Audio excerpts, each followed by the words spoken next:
barnaamijkeena waxaynu ku soo qaadanaynaa sababta baasaboorada caalamka badankooda looga dhigay 4 midab oo kala ah cagaarka, buluugga, casaanka iyo midowga.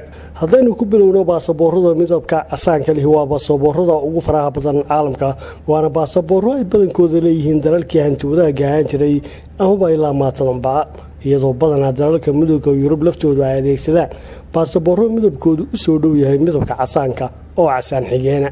baasaboorada midabkooda cagaarka ayaa ah baasabooro ay adeegsadaan wadamada islaamka, waana midab ka turjumaya deegaanka wanaagsan iyo nolosha. waxaana jirta qaar ka tirsan dalalka waaweyn ee caalamka oo iyaga laftoodu leh baasabooro midabkoodu cagaaran yahay.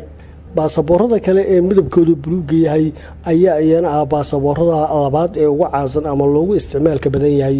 midabka buluuggahina waa astaan taagan muuqaalka dunida cusub, waana midab ay si dhammaystiran baasaboorada ugu isticmaalaan dalalka Latin America oo kaga turjumaya iskaashiga dhaqaale ee ay wada leeyihiin.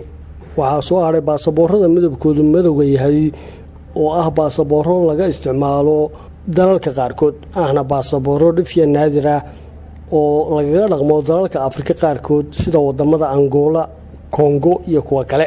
waana midab macnihiisu u taagan yahay midabka ummadda ku nool qaaradda madow. sidoo kalena baasaboorka madow waxaa laga isticmaalaa waddanka New Zealand.